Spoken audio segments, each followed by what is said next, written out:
নির্বাচনে ভরাডুবির জেরে জাপানের প্রধানমন্ত্রীর পদত্যাগ, দলের ভেতরে ভাঙন রোধেই সিদ্ধান্ত, বললেন শিগেরু ইশিবা।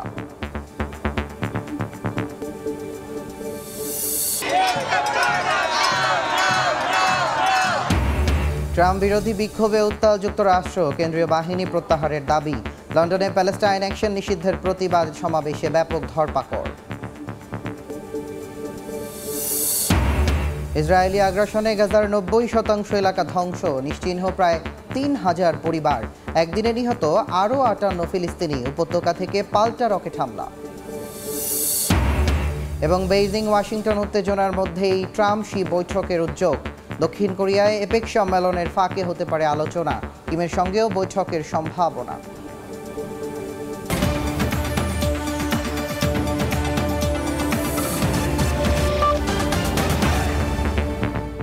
আন্তর্জাতিক সময়ের সঙ্গে আছি আমি তুষার আহমেদ ইমন। প্রথমবারের মতো ইউক্রেনের প্রধান সরকারি ভবনে হামলা চালিয়েছে রাশিয়া। 800-র বেশি ড্রোন হামলা ও 13টি ক্ষেপণাস্ত্র ছুড়েছে মস্কো, যা অন্তত 37টি স্থাপনায় আঘাত হানে। রাতভর ভয়াবহ হামলায় নিহত হয়েছেন 3 জন, আহত অন্তত 20। এ অবস্থায় মস্কোর বিরুদ্ধে পদক্ষেপ নিতে পশ্চিমা দেশগুলোর প্রতি আহ্বান জানিয়েছেন ইউক্রেনের প্রেসিডেন্ট ভ্লাদিমির জেলেনস্কি। পাল্টা রুশ পশ্চিমাঞ্চলীয় ব্রায়ান্সকে একটি তেল পাইপলাইনে ড্রোন হামলা চালায় ইউক্রেন।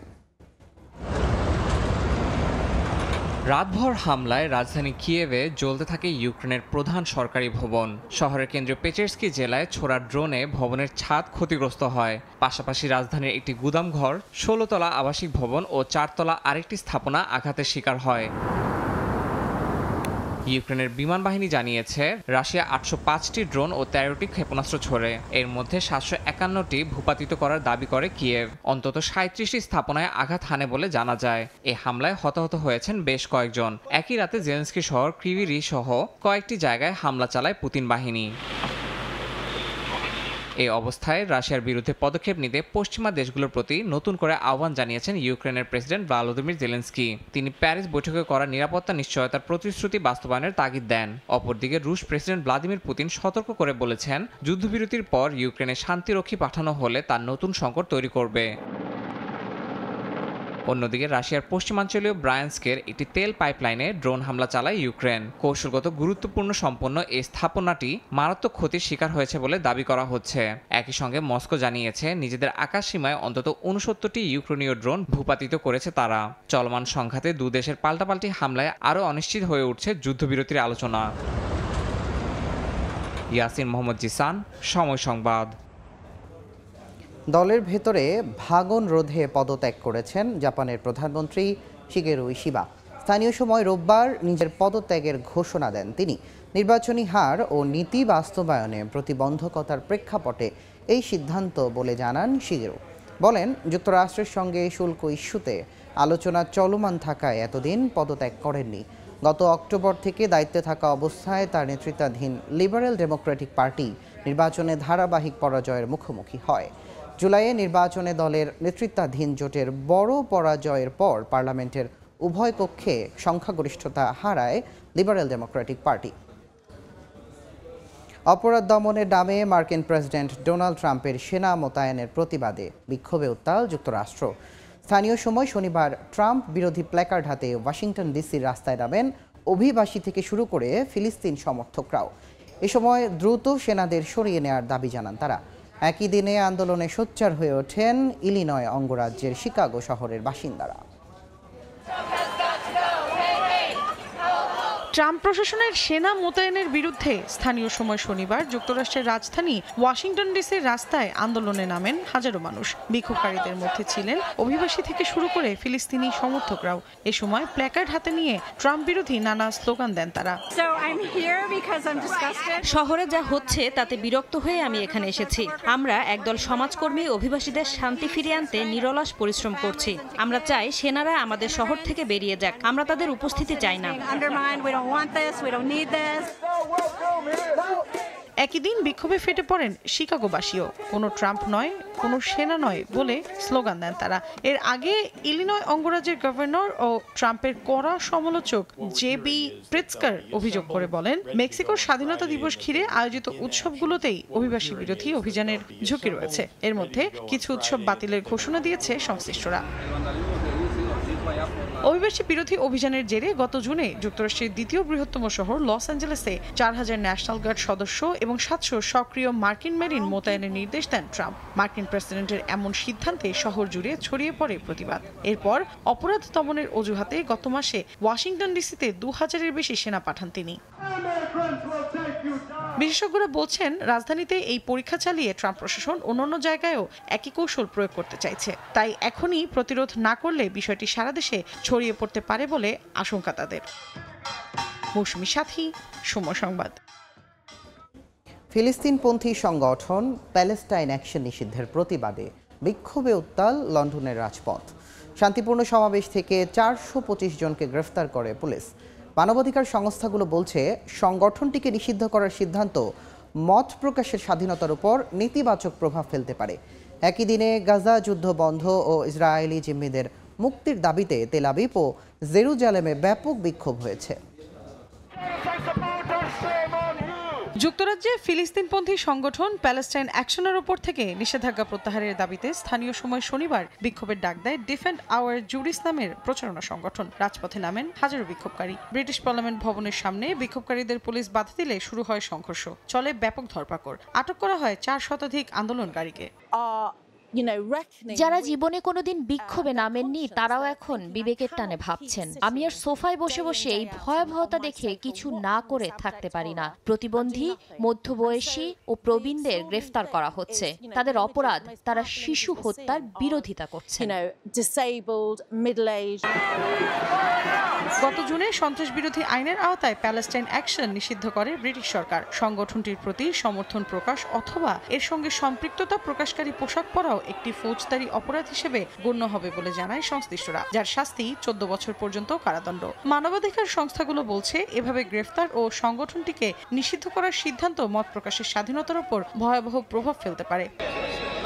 একই দিন গাজায় যুদ্ধ বন্ধ ও ইসরায়েলি জিম্মি মুক্তির দাবিতে তেল আবিব আর জেরুজালেমের রাজপথে নামেন সাধারণ ইসরায়েলিরা। এ সময় প্ল্যাকার্ড হাতে নেতানিয়াহু বিরোধী স্লোগান দেন তারা।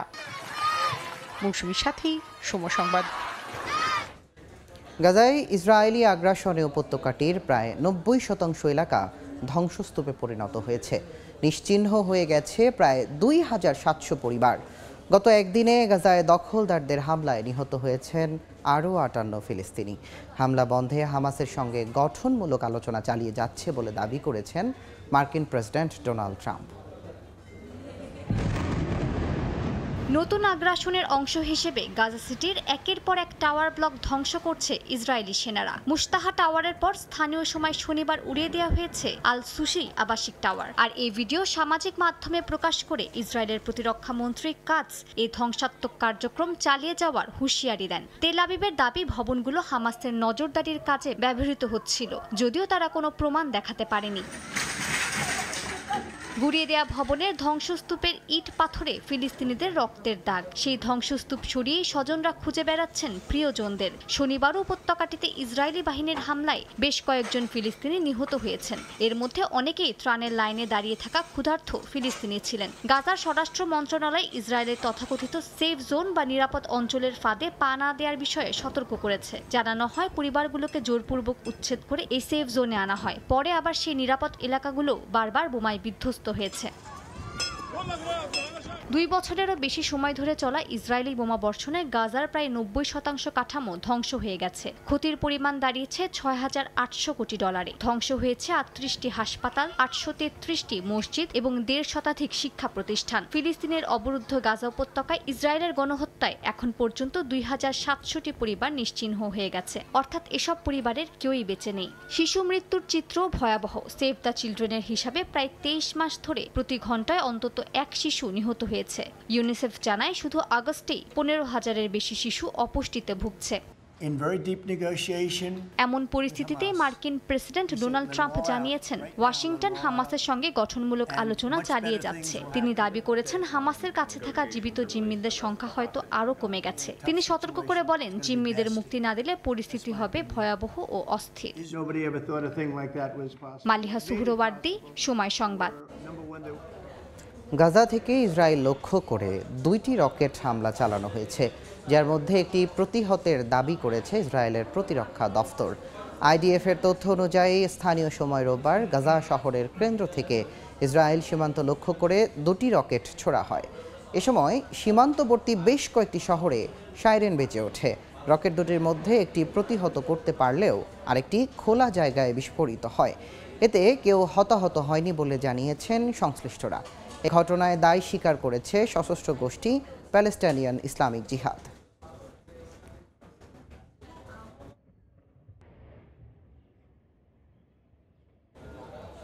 এবার স্যাটেলাইট চিত্রে ধরা পড়েছে ইসরায়েলের নতুন পারমাণবিক অবকাঠামো। তবে ইরানের পররাষ্ট্রমন্ত্রী আব্বাস আরাকচি বলেন, পারমাণবিক বিস্তার নিয়ে পশ্চিমা আতঙ্ক আসলে ফাঁকা বুলি ছাড়া কিছুই নয়। ইসরায়েলের অস্ত্র ভাণ্ডারের সম্প্রসারণ নিয়ে পশ্চিমা নীরবতার তীব্র সমালোচনা করেন তিনি। একদিকে যখন ইরানের পরমাণু কর্মসূচির জেরে দেশটির ওপর নিষেধাজ্ঞা পুনর্বহালে মরিয়া জার্মানি, ফ্রান্স ও যুক্তরাজ্য, অন্যদিকে তখন স্যাটেলাইট চিত্রে ধরা পড়েছে ইসরায়েলের নতুন পারমাণবিক অবকাঠামো। এতে চটেছেন ইরানের পররাষ্ট্রমন্ত্রী আব্বাস আরাকচি। সামাজিক যোগাযোগ মাধ্যমের এক পোস্টে তিনি অভিযোগ করে লেখেন, পশ্চিমাদের কাছে আসল উদ্বেগ কোনো দেশের শান্তিপূর্ণ পারমাণবিক কর্মসূচি নয়, বরং কে বৈজ্ঞানিকভাবে এগোচ্ছে সেটি। গণহত্যার মিত্র ইসরায়েলের পরমাণু অস্ত্র ভাণ্ডারের সম্প্রসারণ নিয়ে পশ্চিমা নীরবতা তাদের অস্ত্র বিস্তার রোধ অবস্থানকে সম্পূর্ণ অবিশ্বাস্য করে তুলেছে বলেও জানান তিনি। সম্প্রতি স্যাটেলাইট চিত্রে ইসরায়েলের দিমোনা শহরের কাছে Simon Perez Negev nuclear research সেন্টারে বিশাল নতুন অবকাঠামো নির্মাণ ধরা পড়েছে। 7 জন আন্তর্জাতিক বিশেষজ্ঞের মূল্যায়নে নিশ্চিত হওয়া গেছে কাজটি ইসরায়েলের পরমাণু কর্মসূচির সঙ্গে সরাসরি যুক্ত। কেউ এটিকে নতুন হেভি ওয়াটার রিয়্যাক্ট বলে মনে করছেন, আবার কেউ বলছেন এটি অস্ত্র সংযোজন কারখানা হতে পারে। তবে এ বিষয়ে এখনও কোনো প্রতিক্রিয়া জানায়নি তেল আবিব। এ অবস্থায় তেহরানের পারমাণবিক কর্মসূচি নিয়ে আলোচনায় জাতিসংঘ নিরাপত্তা পরিষদকে কূটনৈতিক প্রচেষ্টা চালিয়ে যাওয়ার আহ্বান জানিয়েছেন ইরানের পররাষ্ট্রমন্ত্রী আব্বাস আরাকচি। পাশাপাশি ইউরোপের বেআইনি পদক্ষেপ বন্ধের দাবি জানান তিনি। গ্রিস, স্লোভেনিয়া ও পশ্চিম আফ্রিকার দেশ সিয়েরা লিওনের পররাষ্ট্রমন্ত্রীদের সঙ্গে ফোন আলাপে আরাকচি বলেন, ইরান কূটনীতির পথেই অটল রয়েছে এবং শান্তিপূর্ণ পারমাণবিক কর্মসূচি নিয়ে সমস্যা সমাধান কেবল আলোচনার মাধ্যমেই সম্ভব। এ সময় 3 দেশই কূটনৈতিক সমাধানের পক্ষে আহ্বান জানায়। মৌসুমীর সাথী, সময় সংবাদ। আন্তর্জাতিক সময় আরও থাকছে। ভেনেজুয়েলায় মার্কিন হামলার শঙ্কা, পুয়ের্তো রিকোয় যুদ্ধ বিমান পাঠানোর নির্দেশ ট্রাম্পের, আতঙ্কে কারাকাসবাসী। বাণিজ্য উত্তেজনা আর রাজনৈতিক টানাপোড়েনের মধ্যেই যুক্তরাষ্ট্র ও চীনা প্রেসিডেন্টের বৈঠকের আভাস পাওয়া গেছে। এক প্রতিবেদনে বিষয়টি জানিয়েছে গণমাধ্যম CNN। আগামী মাসে দক্ষিণ কোরিয়ায় অনুষ্ঠেয় এপেক সম্মেলনে হতে পারে 2 শীর্ষ নেতার বৈঠক। উত্তর কোরিয়ার সর্বোচ্চ নেতা কিম জং উনের সঙ্গেও ট্রাম্পের বৈঠক হওয়ার সম্ভাবনা রয়েছে। অক্টোবরের শেষ দিকে দক্ষিণ কোরিয়ার গিয়ংজুতে বসছে এশিয়া প্যাসিফিক ইকোনমি কোঅপারেশন বা এপেক সম্মেলন। ওই সম্মেলনের ফাঁকেই চীনা প্রেসিডেন্ট শি জিনপিং এর সঙ্গে মার্কিন প্রেসিডেন্ট ডোনাল্ড ট্রাম্পের বৈঠকের তোড়জোড় চলছে। রোববার এক প্রতিবেদনে মার্কিন সংবাদ মাধ্যম CNN জানায়, বাণিজ্য উত্তেজনা আর রাজনৈতিক টানাপোড়েনের মধ্যে এই বৈঠক হলে তা হবে বছরের অন্যতম আলোচিত কূটনৈতিক ঘটনা। এখনও বৈঠকের বিষয়টি চূড়ান্ত না হলেও দুই পক্ষই গুরুত্ব সহকারে সম্ভাবনা খতিয়ে দেখছে। সম্প্রতি নানা ইস্যুতে দুই দেশের মধ্যে টানাপোড়েন দেখা দিলেও শীর্ষ পর্যায়ের এই আলোচনায় দ্বিপাক্ষিক বাণিজ্য ও বিনিয়োগ সহযোগিতা এগিয়ে নিতে বড় ভূমিকা রাখবে বলে মনে করছেন অনেকে।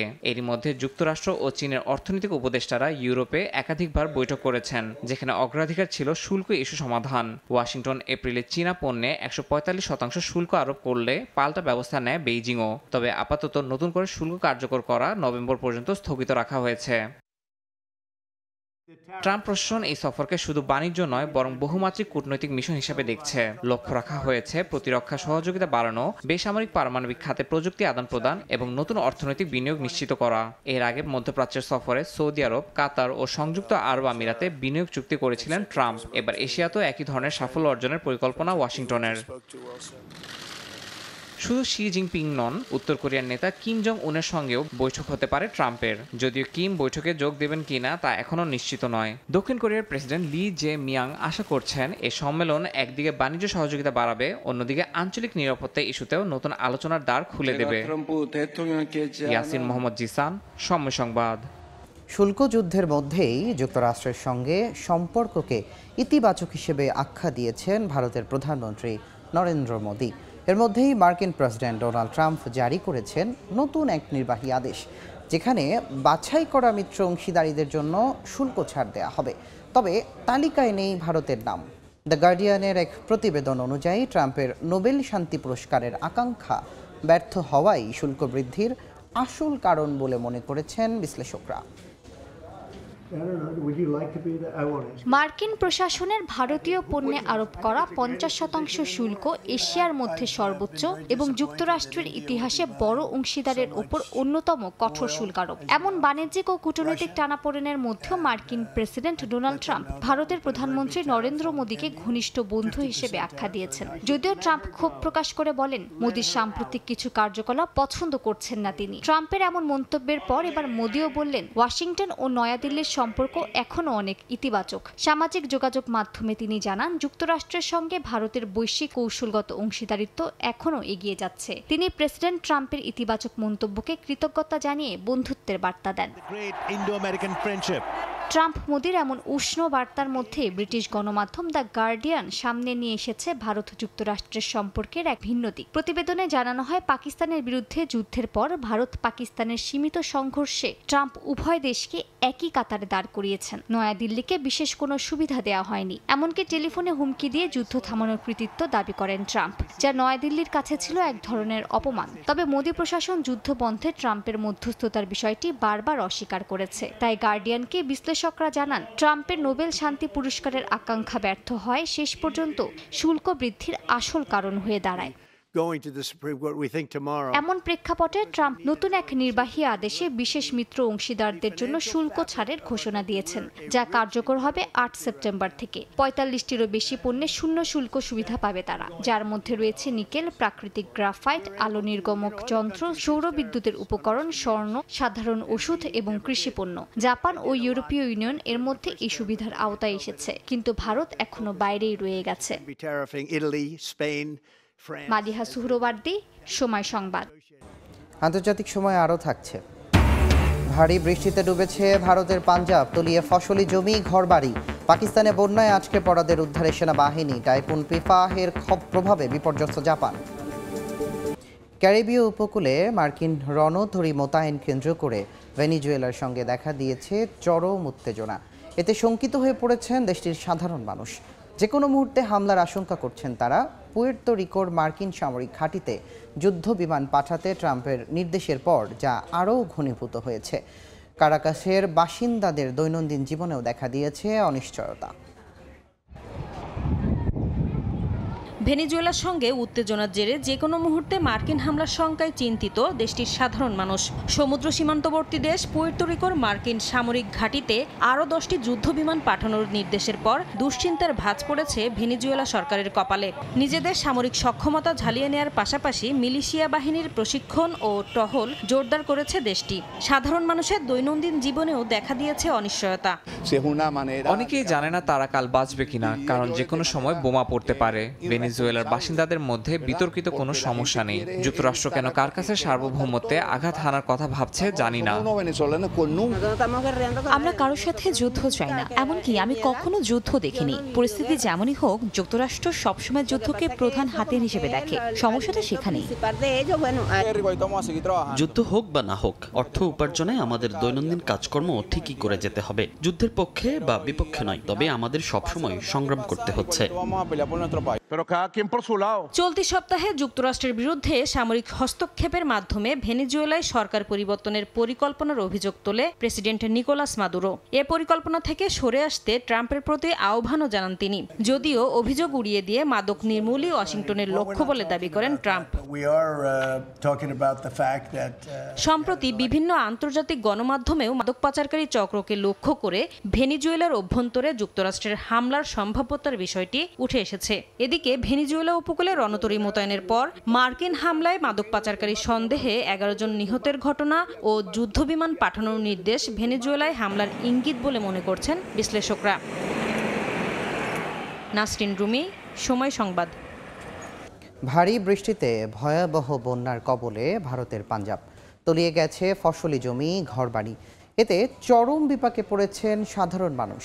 পাকিস্তানে বন্যায় আটকে পড়াদের উদ্ধারে আপ্রাণ চেষ্টা চালাচ্ছে সেনাবাহিনী।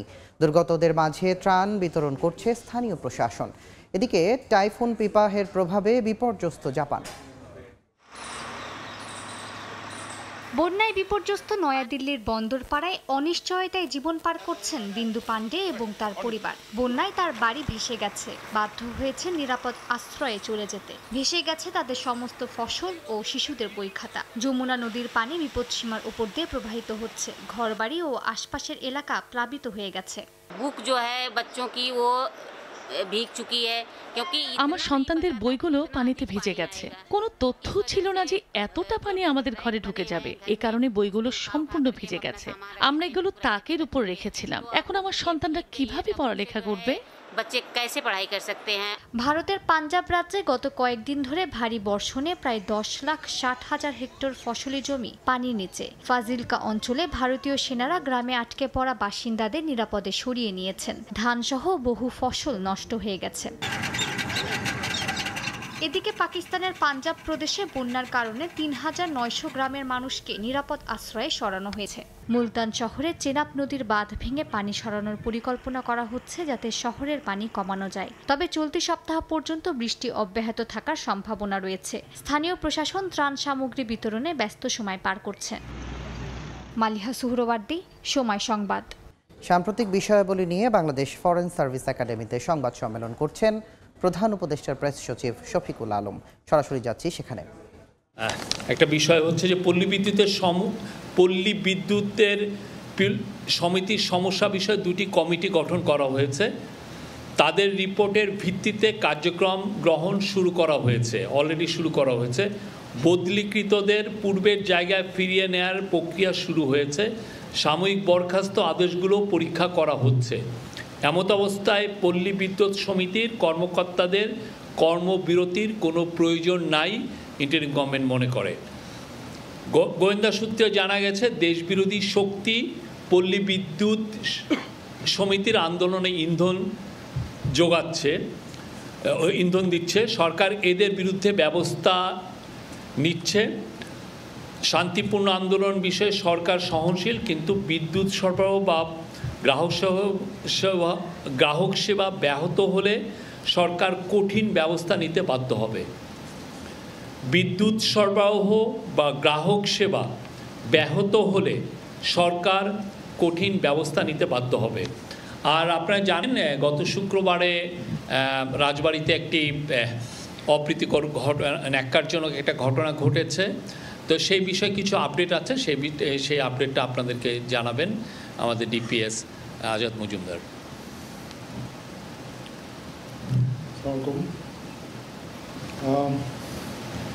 রাজবাড়ির যে ঘটনাটা ঘটেছে আমাদেরকে পুলিশের পক্ষ থেকে জানানো হয়েছে আজকে পর্যন্ত এই ঘটনায় 7 জনকে গ্রেপ্তার করা হয়েছে। ঘটনার সাথে তাদের সংশ্লিষ্টতা দেখে 4টা বিষয়কে 4টা ঘটনা, সেখানে পুলিশ এবং প্রশাসনের গাড়ি ভাঙচুর, মাজার ভাঙচুর, কবর থেকে লাশ উত্তোলন এবং লাশ পড়িয়ে ফেলা, এই 4টা ঘটনার ভিডিও ফুটেজগুলো বিশ্লেষণ করে এই পর্যন্ত 7 জনকে গ্রেপ্তার করা হয়েছে। এর মধ্যে যিনি কবর থেকে লাশ উত্তোলন করেছেন তার নাম হচ্ছে কাজী অপু, তাকেও গ্রেপ্তার করা হয়েছে। এছাড়াও এই 7 জনের মধ্যে অন্তত 2 জন রয়েছেন যারা স্থানীয় আওয়ামী লীগ রাজনীতির সাথে সম্পৃক্ত। তাদের একজন হচ্ছেন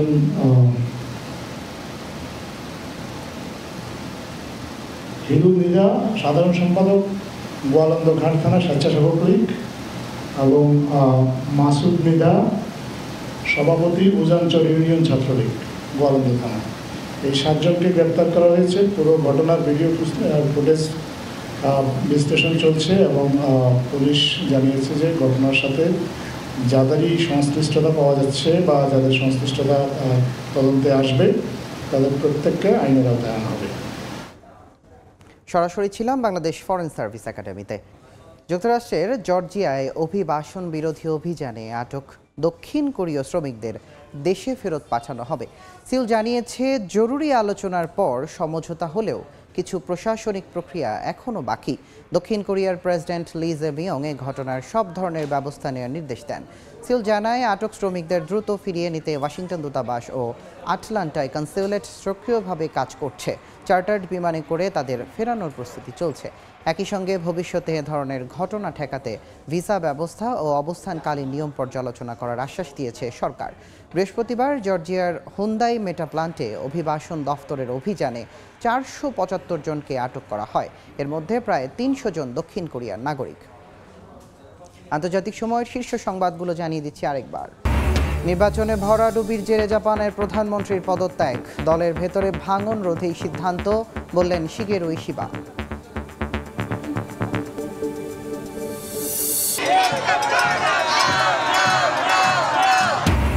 ট্রাম্প বিরোধী বিক্ষোভে উত্তাল যুক্তরাষ্ট্র, কেন্দ্রীয় বাহিনী প্রত্যাহারের দাবি। লন্ডনে প্যালেস্টাইন অ্যাকশন নিষিদ্ধের প্রতিবাদ সমাবেশে ব্যাপক ধরপাকড়।